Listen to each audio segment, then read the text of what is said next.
Hey everyone, I'm Mike Andrews here again with Karina Klever for a GRC Room new format. This is called the GRC Room 5 Questions, where we ask leading voices in cyber GRC, 1, 2, 3, 4, 6, 5 questions about topics that we hope are both informative and interesting. And we're here today with our very first guest, Troy Fine of Fine Assurance, which we're really excited for because he has such a unique blend of content on LinkedIn that's both informative and funny with the memes. I don't know anyone who does cybersecurity compliance related memes better than Troy. Hey Troy, how you doing? That's not one of the 5 questions. I am good. I appreciate you both having me on.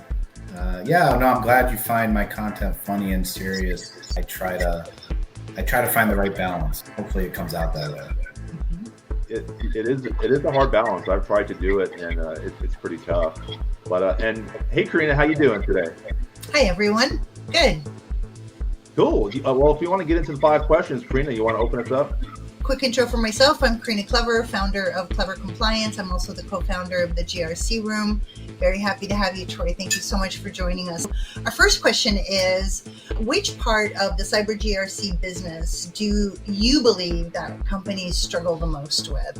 I think they struggle with getting the right people in the seats to make things happen, if that makes sense. I think a lot of compliance right now is driven by sales, especially when people start building their programs at first, which is not a bad thing. I think that also gets people to move and do things.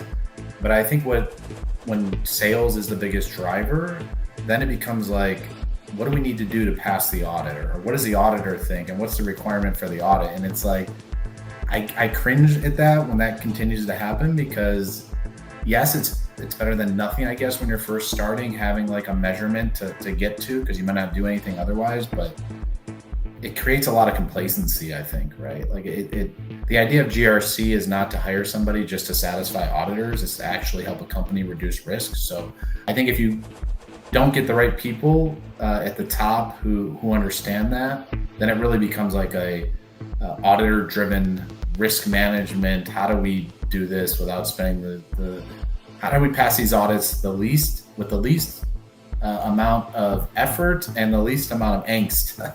And then we have a good GRC program, right? So I think that's the biggest struggle right now. That's a good point. When I first was getting started in business, I was thinking like, oh, well, this company, they do some cybersecurity and compliance stuff, but it seems like they're doing it just to get business. And then as I was working with more businesses, especially startups, I started to realize, you know what? If they're doing it to get business, it's better than not doing it at all. So just went along with it. The way I compare it to is like at the gym, right? You see someone working out, you don't go there and be like, oh, this person's only working out to get dates, right? They're there to, whatever reason you're there, it's better than not going, right? Right. So, but I guess in that analogy, once you get the dates and you get married, you'll stop working out, right? So if you're doing it to stay healthy, right, then you would continue to do it because it was the right thing to do to stay healthy, right? No matter if you're married or not or have kids, right? But that's a good analogy. That is a good analogy. And in marriage, we're supposed to try to keep it fresh anyway, keep going on dates and all that stuff. But that's a whole nother story that lasts longer than 10 to 15 minutes. Good one. Question 2. We've seen a lot of different data breaches in the news in recent years, a lot of big ones. They can have a lot of ramifications for businesses. What's one data breach that stands out to you the most, and why that one? I would say the one is United Health Group, the major breach that happened last year. And the main reason was the depth of it, and because they were a public company, right? So you were getting public disclosures about it. But at the end of the day, there were 1/3 of Americans' data, supposedly, that was breached in this. But when you look at their stock price and their share price over the last year, it really wasn't impacted that much. And I always thought that was interesting, right? Because how could 1/3 of Americans' data be breached, but the business didn't really get hurt that much? Maybe they will with lawsuits still in the future, but in terms of investors investing in the company and the share price, it didn't really get hurt that much, if at all, in over the past 12 months. I haven't looked at it recently, but maybe it's low. But it would have nothing to do with the breach, probably, if it was lower now. And I also thought it was interesting because as part of the SEC rules, if you suffer a material breach, you have to like submit an 8K, right? And tell investors and tell the world. Well, with United Health Group, they never actually submitted an 8K for a material cybersecurity incident. They only submitted an 8K for other events.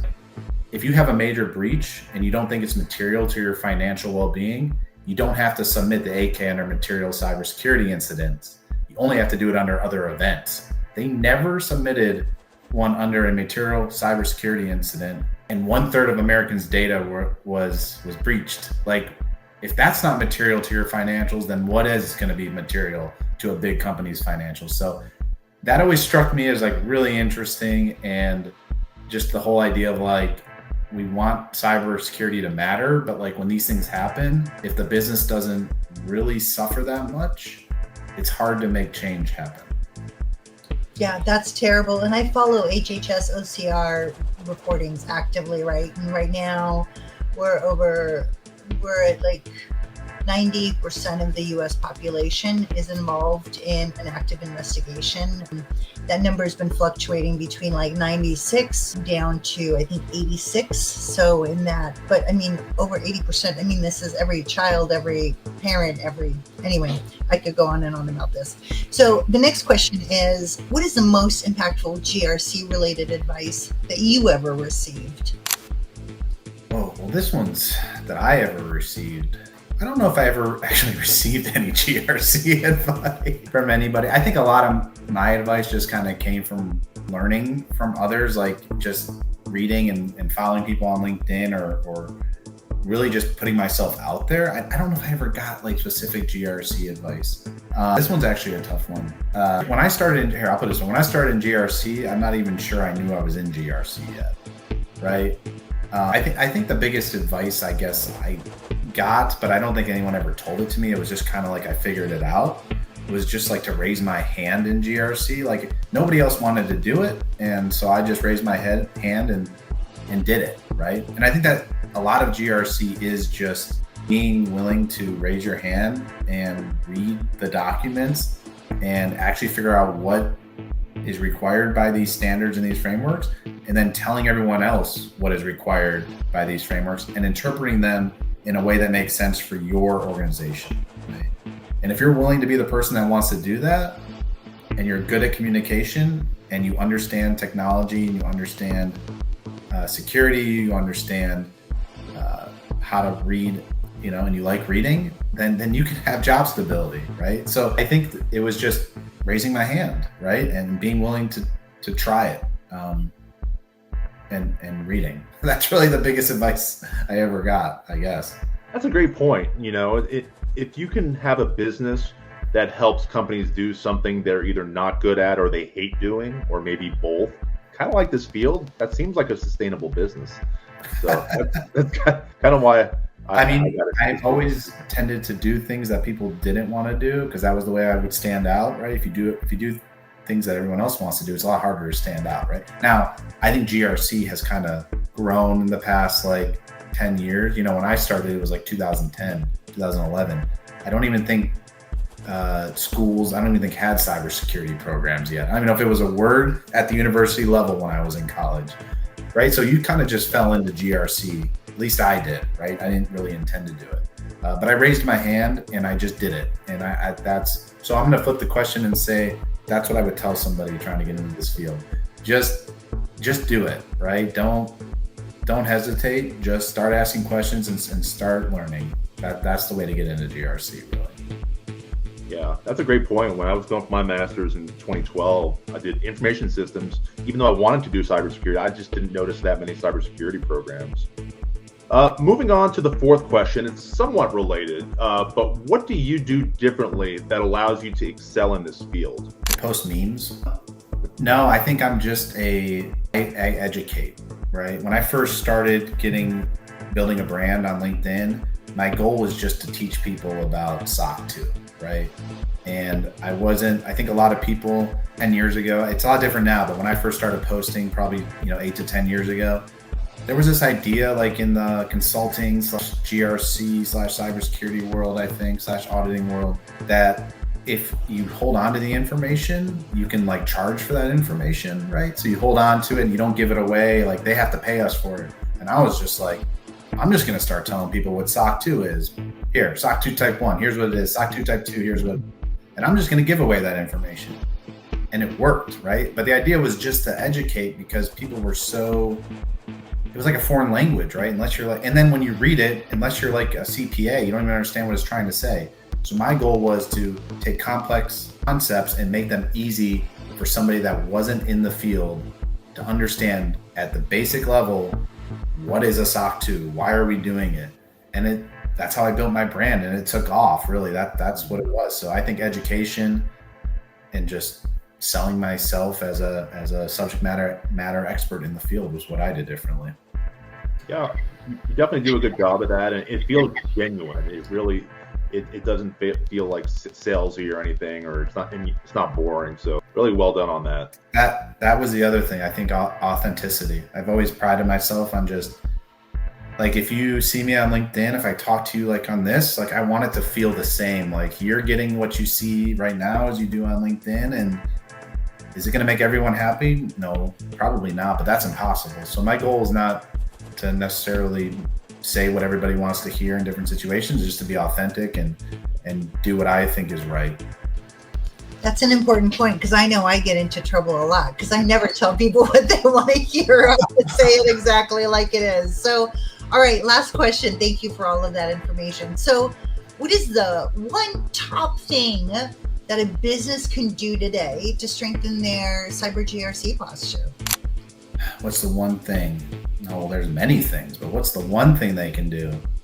Implement MFA everywhere. I mean, I know that's as simple as it sounds, but honestly, like that's number one thing I would do. I would go check, do we have MFA implemented on every single login everywhere? And if we don't, let's figure out why and let's do it. Because I feel like anytime there's a major breach, that's like the number one reason that people point to is like, oh, it was just a username and password, and it was easy to. And I know there's different types of MFA, like obviously a physical key is the best, right? But not that, those are, it's hard to implement at a large company, right? But think about it, right? MFA everywhere, and maybe for privileged access, implement physical keys if you need to for certain systems, right? I think you got to take a risk-based approach to it, right? But I say MFA everywhere. That's number one recommendation. That's a great one. Yeah. MFA, especially strong MFA that doesn't involve a phone number, that can be SIM swap. It can allow the company to make up for other issues like a misclick. It stops phishing and it stops passwords ending up on the dark web, because the 2FA can stop it, MFA can stop it. So that's the last of the 5 questions. Other than LinkedIn, is there any place you'd like the audience to come find you? I mean, you can check out our website, findassurance.com. But it's kind of our website. It's kind of like me, authentic and basic. There isn't much there that's going to be different than just reaching out to me on LinkedIn. I honestly don't use any other social media websites. Maybe that's something else that I would tell people to do. Like, if you want to focus on business and building a brand, like use LinkedIn. I know you can use X and Instagram and TikTok, I guess, but I've never used any of those. Maybe call me old school. I don't know, but I really need to focus on LinkedIn and try to be authentic. But yeah, no, really LinkedIn's the place to find me.